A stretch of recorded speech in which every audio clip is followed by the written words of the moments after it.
conosco, irmão, nesta manhã. Eu quero convidá-lo para subir ao púlpito. Pastor Elmer Machanete, eles são da PIB de Campo Grande, mas missionários na Espanha. E nós somos uma das igrejas que tem com o pastor Elmer uma parceria, ajudando, né, no seu trabalho. Nós agora vamos deixar o púlpito, ele vai ficar sozinho no púlpito. O púlpito agora é todo dele, né? Para que ele tenha o tempo que o Senhor colocar no seu coração, e nós vamos estar aqui, irmãos, ansiosamente e prestativamente ouvindo, né, a palavra que o servo de Deus tem para nós nesta manhã. Fica à vontade.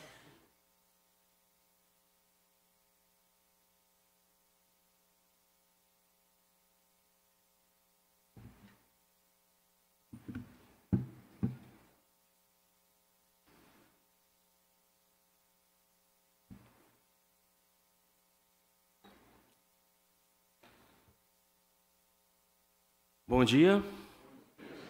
Quero saudar os irmãos com a graça e a paz do nosso Senhor e Salvador Jesus Cristo. Amém?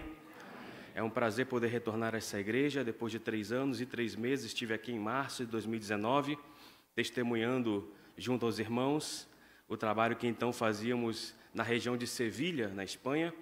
E hoje voltamos aqui, depois de 3 anos e 3 meses, para continuar testemunhando o que Deus faz agora através de nós em outra região da Espanha, na região de Valência. Eu quero agradecer esse grande privilégio.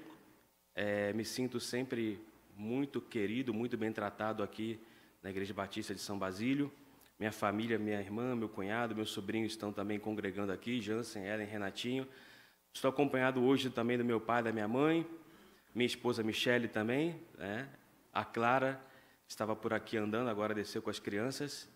Tenho amigos também aqui, Davi Júnior, que é irmão de uma missionária de vocês também, da missionária Liege, meu grande amigo Davi Júnior e esposa Silvana também nos acompanham nessa manhã. Minha palavra é de gratidão, antes de mais nada, porque os irmãos têm orado por nós e desde o ano 2020 os irmãos também têm nos apoiado economicamente, fielmente, assiduamente.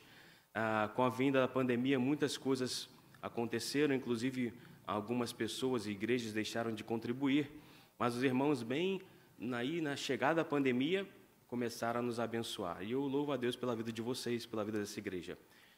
É um grande privilégio, uma grande responsabilidade, esse púlpito aqui, meu professor, pastor Valdemir, um grande privilégio. Também quero agradecer pela vida do pastor Harley, pastor de missões de vocês, que tem nos acompanhado também muitas vezes. Eu lá na Espanha e aqui no Brasil, temos conversado, e tenho se preocupado por saber como nós estamos. Queria pedir para colocar o primeiro slide. Eu tenho começado algumas fotos. Essa é a família missionária. Eu, minha esposa Michele e a Clarinha. Clarinha que vai completar 3 anos agora. A Michele está aqui. Quer ficar de pé, meu amor? Quer? Então tá bom.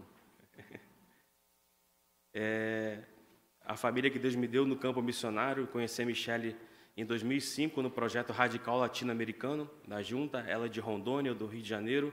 Foi assim que nós nos conhecemos. E minha filha que nasceu no campo missionário, nasceu na Espanha. Então, louvo a Deus porque o campo missionário me deu minha família, minha esposa e minha filha. E somos nós que estamos hoje trabalhando na cidade de Picacente, que fica em Valência, na região da comunidade valenciana. Pode passar o próximo slide? Esse é um dos trabalhos que nós fazemos aí. Essa é uma casa de acolhida que a igreja tem, Igreja Esperança de Vida, que nós trabalhamos ali junto ao pastor Fernando. Estivemos trabalhando nesses últimos 2 anos, desde 2020. E tem uma casa de acolhida que é para pessoas que em situações de risco, refugiados, imigrantes que estão sem seus documentos, ou até mesmo espanhóis que estão sem condições financeiras de pagar um aluguel. Então a casa os acolhe por tempo determinado. E eu estou aí, né? Aí temos um casal da Argentina, Jamil e Nádia, e aí temos na esquerda, de blusa amarela, um casal da Colômbia, jovem casal Nicolas e Catalina com seu bebê Evan. Nesse tempo aí, comecei fazendo um pequeno grupo, né? Ali na casa de acolhida, depois até me tornei diretor da casa. Hoje eles já não estão mais aí. Jamil e Nádia, os argentinos eu tenho contato ainda, eles mudaram para Valência, conseguiram um trabalho, conseguiram alugar uma casa. Hoje a casa está acolhendo 2 imigrantes, 2 refugiadas ucranianas que vieram da guerra da Rússia recentemente. Uma mãe e uma filha são as que ocupam a casa nesse momento. É um dos trabalhos que nós fazemos. Pode passar também? Na época da pandemia, nós começamos a fazer a escola bíblica online, por causa da pandemia também, mas ali na Espanha nós tivemos um toque de recolher durante alguns meses e só tínhamos que estar todos em casa às 10 da noite. Então, para não ficar o horário muito apertado, começamos a fazer a escola bíblica em 2021 online. E esse é um dos estudos que nós fizemos no final do ano passado, Nasce o Rei, reflexões sobre o Natal. E um dos nossos alunos era o senhor Andrés, de 83 anos. E me chamou a atenção, eu separei essa foto porque um dos últimos estudos, já perto do Natal, falando sobre o sentido do Natal, a origem do Natal, ele que é cristão há tanto tempo, no final da aula ele deu depoimento. Acho que hoje eu verdadeiramente entendi o sentido do Natal. 83 anos, já cristão há muitos anos, e agora meu Natal vai ser diferente. E depois, não muito depois disso, o senhor Andrés teve um AVC, foi hospitalizado, depois esteve, e hoje, já recuperado, está morando, não pode mais morar sozinho, mora num lar para anciãos. Mas nós ainda temos o contato com ele, e foi um dos melhores alunos que tive. Toda segunda-feira à noite estava ele ali conectado, né, para nossas aulas. Pode passar o próximo slide? Aí a Michele, que comandou o Ministério de Mulheres, aí temos mulheres de várias nacionalidades. A Igreja da Espanha é assim, a Igreja na Espanha é uma igreja internacional, temos aí brasileiras, espanholas, romenas, temos aí colombianas, venezuelanas, paraguaias, argentinas, um pouquinho da amostra do que é a Igreja na Espanha e esse ministério aí, isso aí foi um Dia das Mães, uma homenagem que houve para as mães. Pode passar o próximo slide? Durante a pandemia também, é claro, a Michele investiu ali nos devocionais, criou um grupo de Telegram chamado Doce Amizade, né? Doce Amistad, e houve várias séries devocionais. A cada mês era um tema devocional, e aí nesse mês foi sobre perdão. O tema 70 vezes 7, um mês para perdoar. Então, eu, Michele, outros pastores da igreja, pastores de outras regiões da Espanha, amigos nossos, gravaram áudios. E a cada dia, então, Michele postava um áudio com um devocional de 4, 5 minutos, uma música, umas perguntas para refletir. E o grupo do Telegram é fechado. Então, no final do mês, quando acabou esse mês para perdoar, Michele abriu o grupo para que as pessoas pudessem dar testemunho sobre como tinha sido para elas esse impacto. E um testemunho que eu separei, pode passar, próximo slide, é da Mônica, uma argentina, e ela deu esse testemunho para a glória de Deus. É verdade, para mim foi muito produtivo. A relação com a minha irmã voltou a surgir, como se nunca tivéssemos discutido. 10 anos se passaram. Sei que é a glória de Deus. Então, é um testemunho de uma irmã que depois de 10 anos voltou a conversar, né? Reatou o relacionamento com a sua irmã, se perdoaram através desse trabalho, desse grupo do Telegram. Como Deus usa as coisas, né? As tecnologias, como Deus usa isso para a sua glória. Porque Ele é Deus e Ele faz da forma como Ele quiser. Nós não esperávamos que fosse ter esse efeito, mas esse é um testemunho de como Deus agiu nesse caso. Então, isso foi parte também do trabalho com as mulheres, esse grupo do Telegram. Pode passar? O próximo slide é a Michele com uma brasileira chamada Yasmin. Nós vivenciamos, queridos, o fato de termos uma filha fora do Brasil, sem ter a família por perto, sem ter uma rede de apoio. E sentimos na pele como é difícil, né? Sendo imigrante, muitas vezes alguns, não era o nosso caso, mas imigrantes ilegais, sem família por perto, e ter essa experiência de ter uma gestação e até mesmo o início quando a criança nasce, como é complicado você não ter apoio. A Michele mobilizou as mulheres da igreja para apoiar essa jovem, Yasmin, uma jovem brasileira, estava grávida, seu marido trabalhava na França, foi para trabalhar, deixou ela ali, grávida, porque tinha que ir para a França para trabalhar, para poder ter aí um sustento melhor. E Michele, então, mobilizou as mulheres da igreja para que a apoiassem nesse período onde o neném acabava de nascer. E as mulheres da igreja levaram, então, para ela, para Yasmin, alimentos, prepararam comida. E assim, Yasmin teve durante as primeiras semanas com o bebê em casa, não teve que fazer comida. Por quê? Porque as mulheres, cada uma fez um prato, uma sobremesa, levaram, compraram, algumas compraram coisas prontas também, mas uma forma de demonstrar o amor de Deus, né? Depois o pastor Fernando, com quem trabalhamos, apresentou o neném também. E assim, dessa forma, nós entendemos que Deus tocou o nosso coração, e da Michele principalmente, por aquilo que passamos, né? Para apoiar essas mulheres que se veem sozinhas num momento tão especial das suas vidas, mas também um momento muito difícil quando é a chegada de uma criança na família, né? Aqui no Brasil o pessoal apela para tio, para avó, para primo, e poxa, estou muito cansado, fica com meu filho hoje, fica lá, bota na casa da tia. E a realidade do imigrante não é essa, né? Nós não temos esse tipo de suporte. Então, a igreja, de certa forma, pode se tornar um pouco esse tipo de suporte. A próxima foto, eu separei apenas algumas fotos, também desde o ano passado, não por coincidência, porque para quem trabalha para o Senhor, não acreditamos em coincidência, mas começamos a nos envolver com o tema do enfrentamento ao tráfico de pessoas. Temos uma amiga em comum, missionária Jorgelina, que tem uma ONG em São Paulo, uma ONG cristã, chamada Dignitate Brasil. Já conhecemos ela há mais de 15 anos, mas ela era missionária da junta, voltou ao Brasil, abriu ali a sua ONG, e nós começamos a cooperar com ela. E depois de cooperar com a Dignitate Brasil, nós também começamos a cooperar com uma organização ali em Valência, uma organização chamada Sídia Vazia, ou Cadeira Vazia, uma organização que trabalha também, principalmente no resgate das prostitutas. Há uma estatística que diz que 90% das mulheres prostituídas na Espanha é fruto do tráfico de pessoas. Não são mulheres que escolheram voluntariamente se prostituir, mas são fruto do tráfico de pessoas. E também outra estatística muito triste que diz que a Espanha é o segundo país do mundo que mais consome prostituição, apenas depois da China. E, ciente disso, muitas organizações cristãs e muitas organizações também não cristãs civis organizaram essa caminhada. Isso foi ano passado. O tema da caminhada é Caminhando pela Liberdade, que é uma caminhada contra o tráfico de pessoas. Na verdade, essa caminhada acontece em várias cidades do mundo. Aconteceu no Brasil, no Rio, em São Paulo, mas com muitas poucas pessoas e sem nenhuma divulgação. Ali em Valência nós estivemos presentes e desde então, pelo nosso envolvimento, começamos já a participar de cursos, de treinamentos, de congressos online para aprender mais sobre o tema.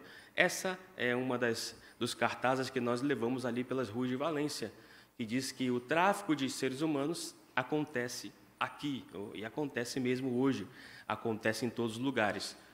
Próxima foto. Próxima foto tem alguns cartazes que dizem, uma realidade, uma estatística diz que 1% das vítimas apenas é resgatada. É uma realidade triste. Por isso que nós temos que investir tanto na prevenção, porque o resgate é muito complicado. De vez em quando sai aí no Brasil notícias sobre Ministério do Trabalho, foi lá e resgatou numa fazenda 40 pessoas ali, ou então numa oficina de costura em São Paulo foram resgatadas algumas pessoas também, bolivianas. Isso são notícias que saem no jornal muitas vezes, em condições análogas à escravidão. Mas a realidade mundial é que apenas 1% das vítimas são resgatadas. 99% nunca são resgatadas. É algo que Deus tem colocado no nosso coração. Nós amamos igreja, trabalhamos com igreja, mas Deus nos deu esse extra de 2021 para cá, que é o envolvimento com essa questão do enfrentamento ao tráfico de pessoas. É um grande desafio. A igreja ainda vai engatinhando nessa direção. Foi muito interessante nessa caminhada, por exemplo, ver tantas pessoas que não são cristãs, mas que têm a preocupação com esse tema, estarem ali levantando essa bandeira. E eu pensava, se essas pessoas que não têm o Espírito Santo estão preocupadas, por que é que a igreja não se vai se preocupar? Nós cremos que nós estamos melhores equipados, melhores preparados para enfrentar esse tema, porque nós temos o poder do Espírito Santo que habita em nós. Então, graças a Deus, hoje vejo um pouco mais no Brasil, na Espanha nem tanto, mas um despertamento da igreja em relação a essa questão do enfrentamento ao tráfico de pessoas. Mas eu quero, meus queridos, continuar. Eu quero também agora, além de mostrar as fotos e contar as histórias, eu quero continuar também com um texto da palavra de Deus. Qual foi a primeira batalha de Davi? Quem se arrisca?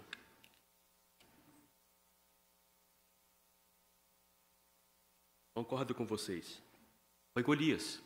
Embora alguns possam dizer que a primeira batalha de Davi foi contra o leão, o urso, né? Porque ele, quando foi pedir para lutar, ele então falou para Saul que ele era muito experiente, que quando vinha ali um leão, um urso atacar as ovelhas, ele ia e matava o leão, o urso. Mas vamos assumir que a primeira batalha que lutou Davi foi contra Golias. Todo mundo conhece a história, não é verdade? Um menino sem experiência, mas cheio do Espírito Santo, derrota um gigante e um soldado muito mais experiente, muito melhor armado que ele. Um menino que, em nome do Senhor dos Exércitos, só precisou de uma funda e de uma pedra. Foi logo de primeira. E essas armas não eram adequadas para lutar uma batalha, que talvez fossem armas adequadas para proteger o rebanho de ovelhas, mas não eram armas adequadas para se lutar contra um gigante. Mas hoje eu não quero falar sobre a primeira batalha de Davi. Quero falar sobre aquela que foi a última batalha de Davi. Não quero falar hoje sobre o dia no qual Davi derrubou um gigante, não. Quero falar sobre o dia no qual um gigante quase derrubou Davi. Que dia foi esse? Leia comigo na tela o texto da NVI, o texto de 2 Samuel 21, do 15 ao 17. Está na tela, diz assim: houve ainda outra batalha entre os filisteus e Israel. Davi e seus soldados foram lutar contra os filisteus. Davi se cansou muito e Isbi-Benob, descendente de Rafa, prometeu matar Davi. A ponta de bronze da lança de Isbi-Benob pesava 3,6 kg e ele ainda estava armado com uma espada nova. Mas Abissai, filho de Zeruia, foi em socorro de Davi e matou o filisteu. Então os soldados de Davi lhe juraram, dizendo: nunca mais sairás conosco à guerra, para que não apagues a lâmpada de Israel. O tema do sermão de hoje é esse: no campo de batalha. Vamos orar. Pai, muito obrigado pela Tua palavra. Tua palavra é viva. Te peço que nessa manhã o Senhor possa falar ou continuar falando à igreja com total liberdade, apesar da limitação do pregador, que o Senhor possa estar falando o que o Senhor quer falar, com quem o Senhor quer falar. É o que eu te peço, Pai, humildemente, em nome poderoso de Jesus. Amém. A Bíblia nos fala muito sobre as batalhas entre israelitas e filisteus. Sansão, por exemplo, lutou até a morte contra os filisteus. Dalila foi usada pelos filisteus para descobrir o segredo da força de Sansão. Davi derrotou a Golias, que era filisteu. Aqui em 2 Samuel 21, a Bíblia nos fala de outras vitórias de guerreiros israelitas contra filisteus. Esses versículos que lemos nos contam como, muitos anos depois de Golias, Davi enfrenta um outro gigante filisteu chamado Isbi-Benob. Isbi-Benob está ali, vê que Davi está muito cansado e percebe então que tem em suas mãos uma oportunidade ímpar de acabar com o rei de Israel. Mas Abissai, vendo a situação, chega para socorrer Davi. Abissai fere o gigante e depois mata o gigante Isbi-Benob. Nesse dia, Davi escapou da morte por muito pouco. Por isso, ali mesmo no campo de batalha, os soldados de Davi fizeram um juramento dizendo: nunca mais sairás à guerra, para que não apagues a lâmpada de Israel. Foi assim que depois daquele dia, Davi já não mais esteve no campo de batalha, junto a seus soldados. Aquela foi a última batalha de Davi. Sempre que estudamos a batalha entre Davi e Golias, teremos muitas e muitas lições. É um capítulo riquíssimo, aquele de 1 Samuel 17. Mas que lições podemos aprender aqui? Nessa batalha praticamente quase perdida de Davi contra o gigante Isbi-Benob. Vamos aprender 2 lições muito rápidas. A primeira lição que eu aprendo aqui nessa manhã é: não se garanta nas vitórias do passado. Não se garanta nas vitórias do passado. Davi já havia lutado contra um gigante, sabia muito bem o que era derrotar um gigante. Ao longo da sua carreira militar, Davi já havia vivido muitas batalhas, já havia alcançado muitas vitórias. Desde a sua juventude, Davi havia sido um homem de guerra. Mas quando Davi está aqui, cansado, sendo atacado por Isbi-Benob, não vale nada a sua experiência de guerreiro, nem as suas inúmeras vitórias militares adiantam, nada disso lhe fazem derrubar esse gigante. Aprendo, não podemos confiar nas vitórias do passado, porque as vitórias do passado não me garantirão a vitória no dia de hoje. E mais, aquele que vive confiando no passado se torna mais vulnerável. Quem vive confiado nas vitórias de ontem está mais próximo de ser derrotado no dia de hoje. Cristiano Ronaldo, grande jogador português, já marcou mais de 800 gols em sua carreira. É um fato, está aí provado estatisticamente. Mas não garante que ele vai conseguir fazer gol no próximo jogo. Garantia zero, vai ter que entrar, vai ter que se esforçar, vai ter que procurar marcar o gol. Os gols marcados não garantem o gol no dia de hoje. O Flamengo, por exemplo, time de muitos irmãos, não o meu, ganhou praticamente tudo nos últimos anos. Fato. 2019, um ano histórico. Mas isso não significa que o Flamengo vai ganhar tudo esse ano. Parece que não vai. Será preciso arrumar o time entrar em campo, lutar por cada bola, lutar contra cada adversário. Por quê? Porque as vitórias de ontem não garantem a vitória de hoje. Um fato de que um filho já tenha obedecido a seus pais muitas vezes não significa que possa ser desobediente no dia de hoje. O fato de eu ter dito à minha esposa eu te amo no dia de ontem não significa que eu não precise dizer eu te amo no dia de hoje. A causa de muitas crises no casamento é essa, não é verdade? Com o passar do tempo, as pessoas deixam de dizer ou de demonstrar eu te amo como era no início. Aproveito para te perguntar, e você, quantas vezes você disse à sua esposa que a ama na semana passada ou no mês passado? Quantas vezes você disse ao seu esposo que o ama na última semana, no último mês? É preciso lutar pelo seu casamento todos os dias. É preciso investir no seu casamento todos os dias. Na vida cristã, a lógica é a mesma.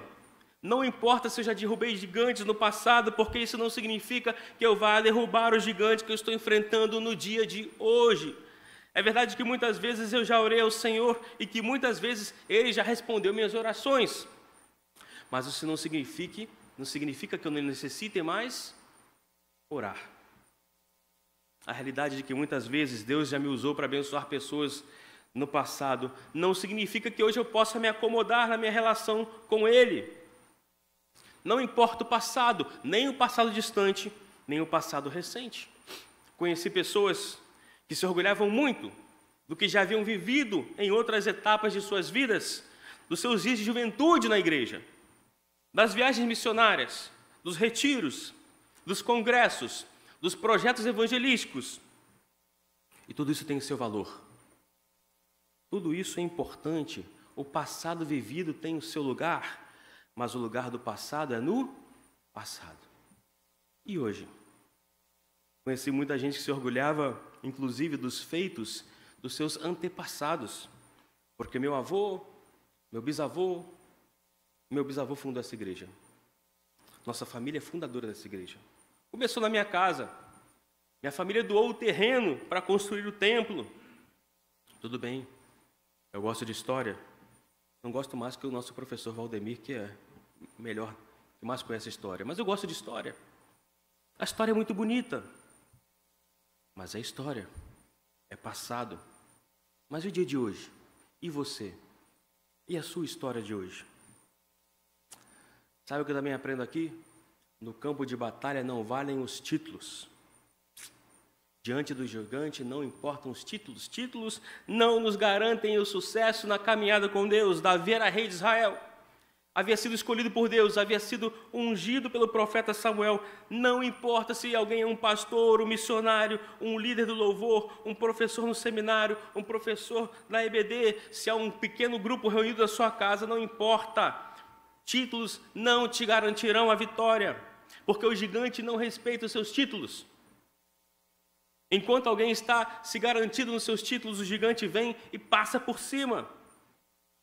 Portanto, não se garanta nas vitórias do passado, não se garanta nos seus títulos, não se garanta nos seus bens materiais.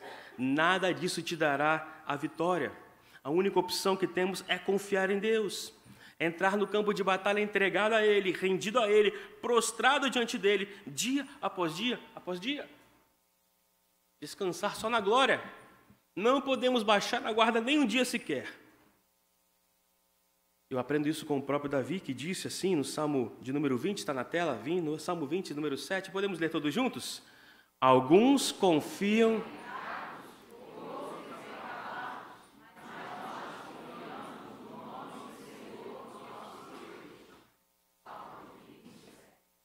Nós temos carros, nós temos cavalos, nós fazemos uso dessas coisas, nós usamos as coisas, mas nós não confiamos nelas, nós confiamos em Deus. O mesmo Davi que escreve aí no Salmo 37:5, também está na tela, entregue o seu caminho ao Senhor. Entregar e confiar. Às vezes a gente não quer entregar, ou quer entregar só uma parte. Às vezes a gente confia, mas desconfia. Entregue o seu caminho ao Senhor, confie nele e Ele agirá. Não confiemos em carros, nem em cavalos, nem em vitórias passadas, nem em títulos. Confiemos em Deus e somente em Deus. Nele nós colocamos a nossa esperança. Ele não muda, Ele não me abandona, Ele não falha, Ele nunca falhou, Ele nunca vai falhar. A nossa garantia é o nosso Senhor Jesus Cristo. Amém? Em segundo e último lugar, aprendemos que há batalhas que você não pode vencer sozinho. Há batalhas que você não conseguirá vencer sozinho. Primeira vez que Davi lutou contra o gigante, menino Davi lutou sozinho. Golias estava ali todos os dias, durante 40 dias, saía, desafiava o exército israelense para ver se alguém se levantava para enfrentá-lo. 40 dias, de manhã e noite. Nenhum soldado de Israel se dispôs a enfrentar Golias, mesmo com todas as recompensas que Saul oferecia. Davi lutou sozinho. Davi encarou Golias sozinho. Saul tentou emprestar as armas dele, mas não cabiam em Davi. Ele foi sozinho com o equipamento que ele tinha. Derrubou Golias sozinho, matou o gigante sozinho. Davi venceu o gigante sozinho. Mas aqui nesse texto que nós lemos, quando Davi enfrenta Isbi-Benob, a história é outra. Ele não dá conta de derrotar sozinho. Pelo contrário, é Davi quem está a ponto de ser derrotado, ser morto. Mas aí chega o socorro, chega a ajuda, chega a salvação. Diz o texto na tela, vamos ler mais uma vez, assim, está na tela? Pode passar o próximo?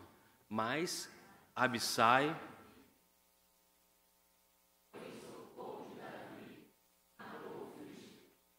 socorro, chegou o socorro. Porque se naquele dia Abissai não houvesse saído em seu socorro, Davi não teria resistido, não teria saído dali com vida. Foi por muito pouco.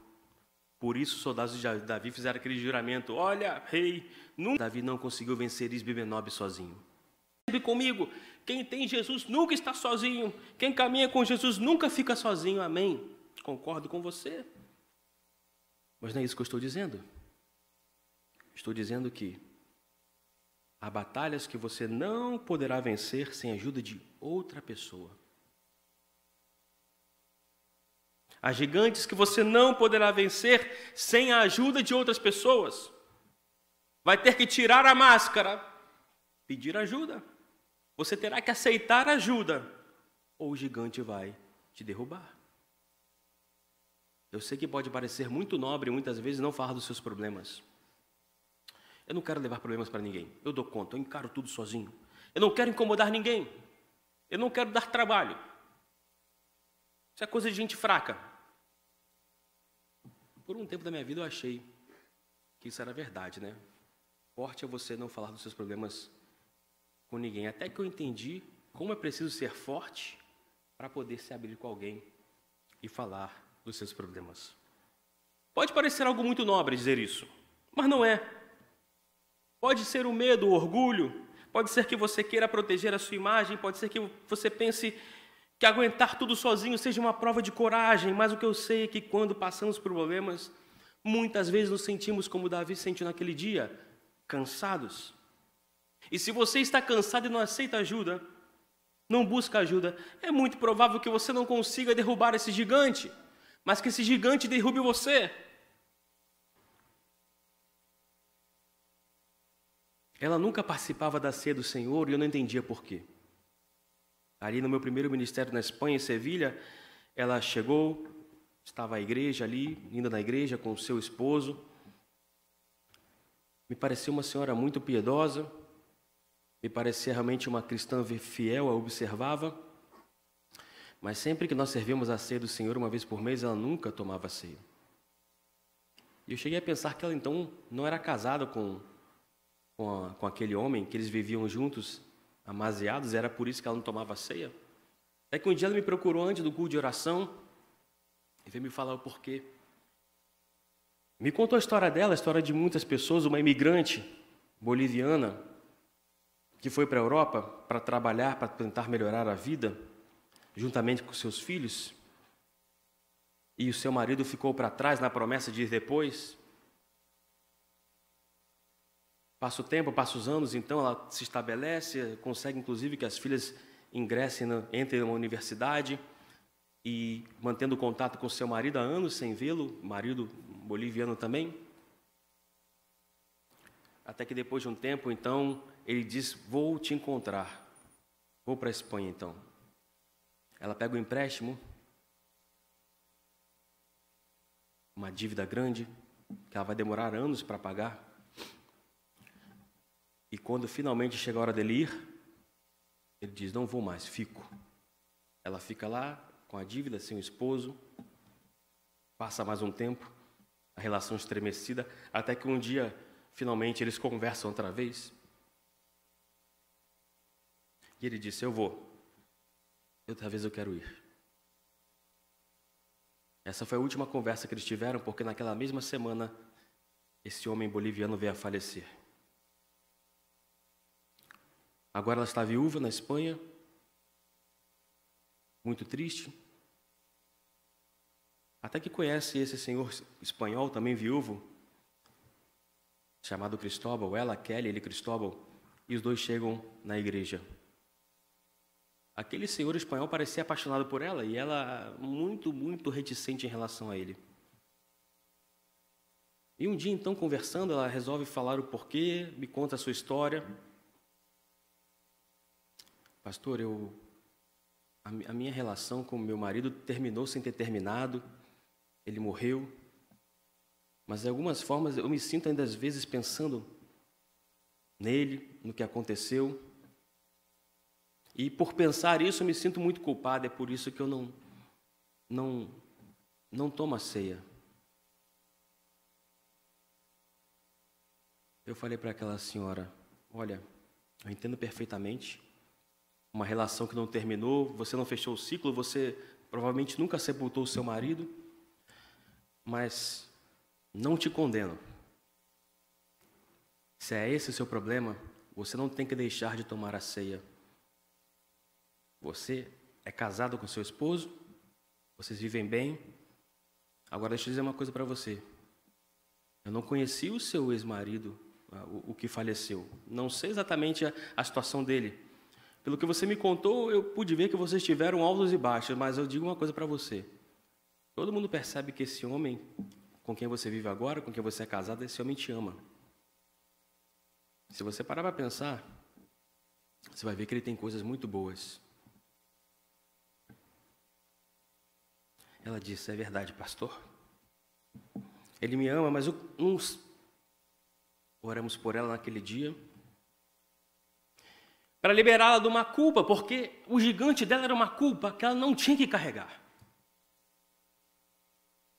Próximo mês, servimos a ceia e ela, com a felicidade, pega o pão, pega o cálice, participa da ceia do Senhor. Aquele esposo dela que já havia entregado a vida a Jesus, mas nunca tinha sido discipulado, então nós o discipulamos e tivemos a honra de batizá-lo. E que mudança, queridos, foi na vida daquele casal, depois que nós oramos. Pareciam dois adolescentes, sorrindo para lá e para cá, nitidamente se amavam, e ela ficou tão feliz quando ele realmente se batizou.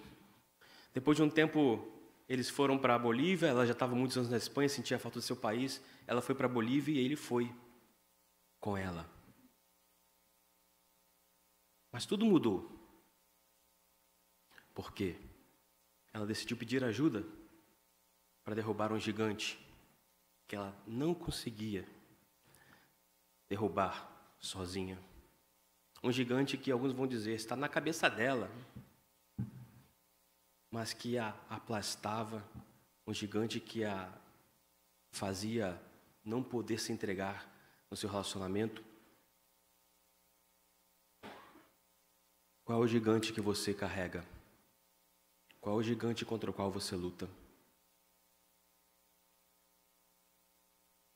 Talvez o seu caso é que algumas vezes você tenha confiado em pessoas e as pessoas tenham te decepcionado. Quem sabe você tenha pedido ajuda e tudo que tenha recebido é críticas e julgamentos. Eu entendo você. Quem sabe tudo isso tenha feito você se fechar, se isolar, desconfiar dos outros. Uma pessoa que prefere não pedir ajuda para ninguém. Mas lembre-se, nós temos um Deus poderoso que conhece todas as nossas necessidades e um Deus que quer nos abençoar. Ele tem prazer em nos abençoar. E se o que necessitamos é uma pessoa na qual possamos confiar, uma pessoa que nos ajude a lutar contra o gigante, eu sei que Deus vai enviar essa pessoa. Mas, pastor, por que você pensa isso? Você confia assim nas pessoas, pastor? Você é tão entregado assim às pessoas? Você é tão ingênuo, pastor? Você confia nas pessoas? Não, mas eu aprendi a confiar em Deus. Talvez não sejam muitas. Pode ser que Deus não envie um exército. Não, mas eu sei que Deus te enviará uma pessoa, Deus enviará um Abissai. Não precisa ser uma multidão, já é uma multidão. Uma pessoa que lute ao seu lado em oração, que te escute, que compartilhe a sua dor. Essa pessoa é um tesouro. Guarde essa pessoa no seu coração, com muito carinho. Cuide dessa pessoa, porque ela é preciosa se você já tem. Eu sei que também muitas vezes a gente está tão cansado que a gente só quer desabafar. Aí você encontra a primeira pessoa pela frente, desabafa com ela, e essa pessoa muitas vezes não vai ser aquela que vai te ajudar, não é o seu Abissai. Ou porque não pode, ou porque não quer. Talvez ela não esteja preparada para te ajudar, eu não sei. Talvez ela esteja lutando contra os seus próprios gigantes, também não sei. Mas não desista, porque eu sei que Deus tem alguém, um Abissai para te enviar. Peça a Deus que te mostre quem pode ser o Abissai da sua vida, quem vai te ajudar a sair de vida com essa batalha que você está lutando, quem vai te ajudar a sair vivo daí, quem vai te ajudar nessa batalha que você está enfrentando. Eu não sei como, não sei quando, mas eu sei que Deus te enviará exatamente quem você precisa. Talvez seja uma pessoa totalmente diferente daquela que você espera.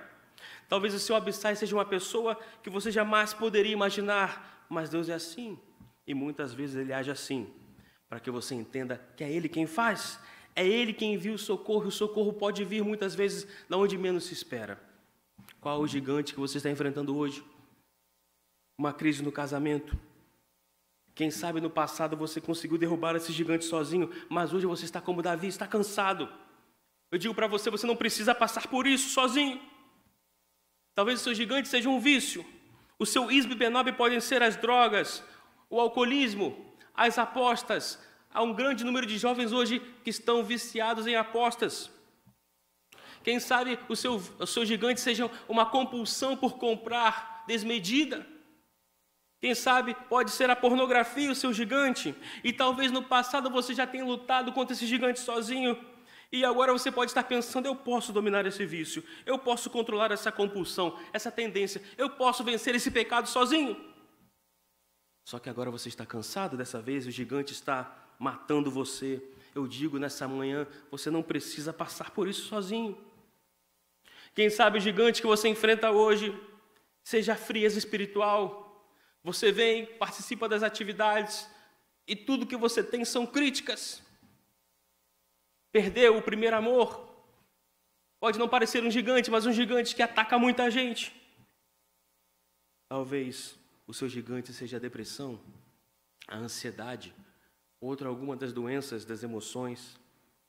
Talvez você tenha inclusive medo de admitir que está enfrentando esse gigante. Talvez você tenha medo de dizer, né, medo de o que as pessoas vão dizer de mim. No meio religioso, infelizmente, ainda há muito preconceito em relação a isso. Mas ninguém tem culpa de sofrer depressão ou ansiedade. Ninguém pede para sofrer depressão, ansiedade ou qualquer outra doença, assim como ninguém pede para sofrer câncer. Quero dizer para você nessa manhã que se esse é o seu caso, você não tem culpa. A culpa não é sua. Deus quer te ajudar a enfrentar esse gigante. Você não tem que enfrentar esse gigante sozinho. Eu sei que a pandemia mexeu com a cabeça de muita gente. E durante anos ainda vamos enfrentar as consequências dessa pandemia. Você não tem que lutar contra esse gigante sozinho. Talvez você esteja decidido a viver fechado. Lutar sozinho contra esse gigante silencioso. Não vou falar nada para ninguém, pastor. Vou encarar sozinho, vou morrer com isso. É um segredo. Nessa manhã, quero dizer para você, você não tem que passar por isso sozinho. E o que você vai fazer? Vai preferir sofrer sozinho? Escolher morrer sozinho antes que pedir ajuda ou aceitar ajuda? Você não tem que passar por isso sozinho. Quando eu os conheci, eles tinham recentemente passado por a dor de perder uma gestação. Um pastor amigo meu, brasileiro, que mora em outra região da Espanha, mora em Granada, nos falou deles. Olha, tem um casal aí, ela brasileira, ele português, conhecidos meus, estão perto de você geograficamente. Veja se você pode apoiá-los. Eles passaram por perderam uma gestação, moravam na Inglaterra, agora estão aí em Valência, perderam uma gestação. Fizemos contato com eles, os conhecemos, logo interagimos, eles foram à igreja, nós começamos a frequentar a casa deles e eles a frequentarem a nossa. Ela engravidou novamente. O que aconteceu foi que ela perdeu a segunda gestação. O sonho de uma vida, o sonho de ter um filho, perdeu. Na época da que perdeu a segunda gestação, estava vencendo o seu aluguel, eles tinham que se mudar, eu lembro bem, né?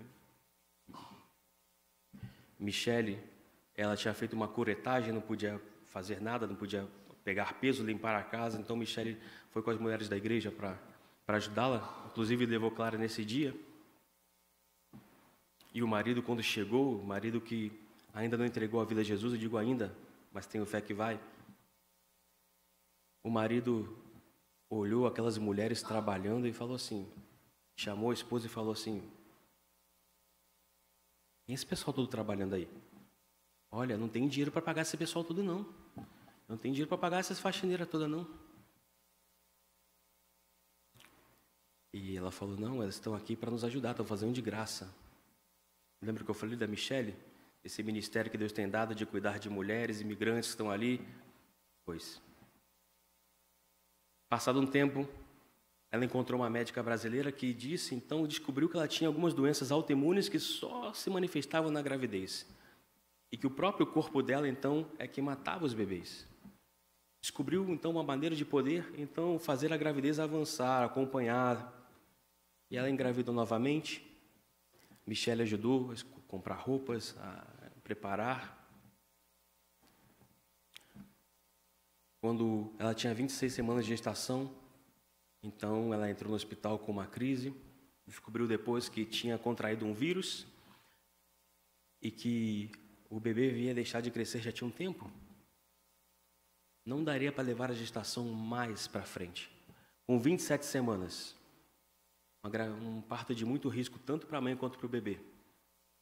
Então, nasceu o menino, Oliver. Nasceu, foi para a UTI, problemas no intestino.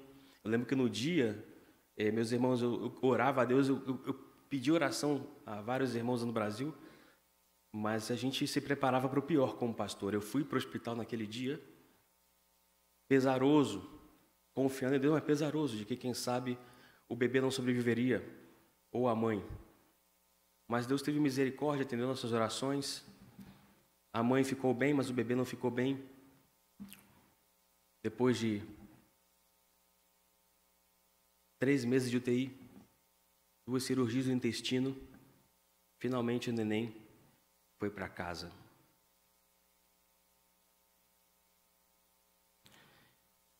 E me lembro no dia que o bebê nasceu, eu estava ali no hospital e eu tentei, parabéns papai. E ele não conseguia se alegrar, muita preocupação do que poderia acontecer. Eu brincava com ele, eu falei, poxa, mas nasceu, está vivo, você é pai. E ele falou assim, olha, se o bebê sobreviver, vai ser um grande testemunho para a glória de Deus. Mas, de alguma forma, o gigante que eles enfrentavam era a dor. A dor de haver perdido 2 gestações, a dor de, quem sabe, nunca conseguir ser pai, ser mãe, e o medo. Era o gigante que aquele casal, Manuel e Jaqueline, enfrentavam. E nós estivemos ali porque nós entendemos que há gigantes que você não precisa ou não pode lutar sozinho. Há batalhas que você não poderá vencer sozinho. Estou concluindo já. Você não tem que passar por isso sozinho. Não precisa sofrer sozinho. Não precisa chorar sozinho. Deus se preocupa com você. Deus ama você. Deus tem o que você precisa. E Deus tem um Abissai para te ajudar a derrotar esse gigante, para te dar a mão, para te levantar do chão, para dizer, vem Davi, eu estou com você, estamos juntos, vamos derrubar esse gigante juntos.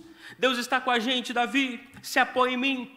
Se você estiver muito cansado, eu te carrego, mas em nome de Jesus, você não vai morrer aqui hoje, nesse campo de batalha, não dessa forma. Não vai ser o seu final aqui, Davi. Vamos juntos. Qual é o gigante que você está enfrentando no dia de hoje? Para concluir, vamos ver o que aprendemos hoje. Está na tela? Em primeiro lugar, aprendemos que você não pode se garantir nas vitórias do passado. As vitórias de ontem não te garantirão a vitória no dia de hoje. Em segundo lugar, vimos que há batalhas que você não pode vencer sozinho. Você vai precisar de ajuda, você vai precisar de um Abissai para te ajudar a derrubar esse gigante. Olhando para trás da minha vida, vejo que em muitos momentos eu me sentia tão forte que eu poderia derrubar um gigante sozinho. Eu estava tão bem que eu poderia lutar contra um exército sozinho. Mas houve momentos que eu estava tão exausto que eu mal conseguia levantar a espada. Nesses momentos, Deus me enviou ajuda. Deus muitas vezes me enviou um Abissai para me ajudar a lutar contra os gigantes. Me lembro em 2020, quando nós saímos de um campo missionário e íamos mudar para as outras, isso era março de 2020, nós íamos mudar em abril, e aí o governo espanhol decretou o isolamento total, um isolamento muito rígido, por 15 dias. Não podíamos ir para a rua de hipótese nenhuma. Algumas vezes eu fui levar o lixo perto da minha casa e a polícia passava fazendo a ronda, perguntando onde você ia, o que ia fazer. Ia no mercado, tinha que voltar com a nota fiscal da compra que tinha feito. Um vizinho meu lá resolveu uma estratégia. Ele todo dia saía para comer, para comprar ração para cachorro. Ele cada dia ia, comprava um pacote pequeno e voltava. Essa era a tática dele para enganar a polícia. Até que a polícia percebeu que ele fazia isso. Ele aplicou uma multa. Assim era o isolamento, assim era a nossa vida na Espanha entre março e junho de 2020. Nós queríamos mudar. Mas chegou um momento onde parece que o tempo se estacionou. Todo dia dentro de casa. E a cada 15 dias o Congresso Espanhol revisava esse decreto. Mais 15 dias. Mais 15 dias. Vai acabar agora? Não, mais 15 dias. Março, abril, maio. E parecia que nós nunca iríamos realmente mudar para Valência, nunca realmente iríamos mudar de campo missionário. A coisa parecia que estávamos presos aí num loop temporal. Isso mexeu com a gente. Eu, minha esposa e minha filha dentro daquela casa todos os dias. Nesse dia, Deus enviou um Abissai. Sou batista, muito batista, mas acredito que Deus ainda hoje fala através de algumas formas que não são convencionais. Naquele dia, uma jovem da igreja de Campo Grande sonhou conosco. E não tinha como ela saber o que estávamos vivendo, porque ninguém sabia, nem minha família. Ela falou: sei que vocês estão pensando em desistir, mas sonhei com vocês essa noite. E Deus me disse para vocês continuarem aí. Eu vi vocês orando pelas pessoas, abençoando as pessoas. E Deus disse para mim falar para vocês: não desistam.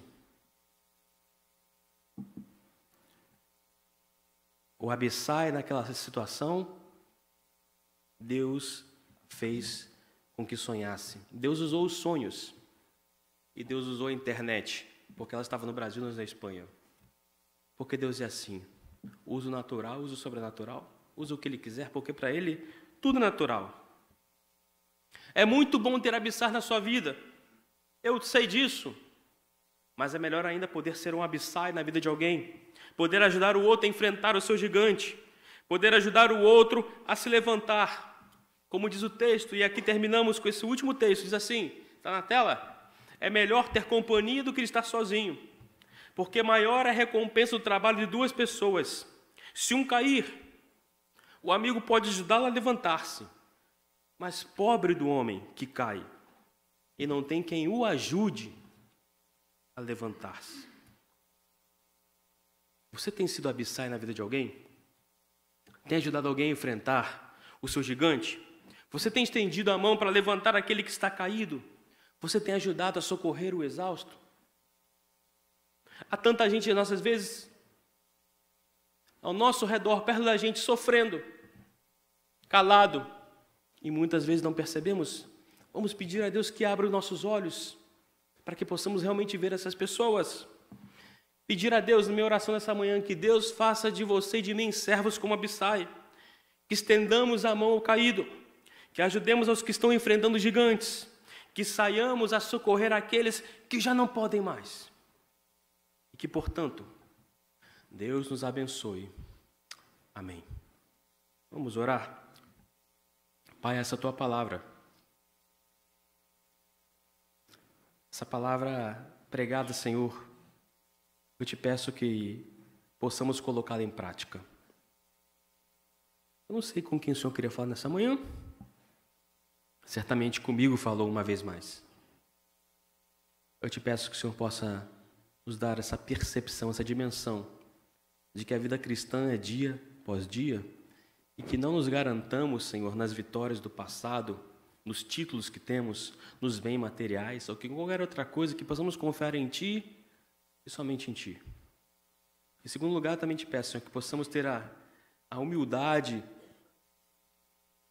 de entender que há gigantes que não podemos vencer sozinho, que possamos deixar a máscara cair, nos abrirmos, Senhor, aceitar ajuda, pedir ajuda, mas que também, Pai, sejamos abissais, capazes de oferecer ajuda àqueles que estão precisando. Que tenhamos um coração sensível à necessidade dos outros. Eu te peço e agradeço. Em nome de Jesus.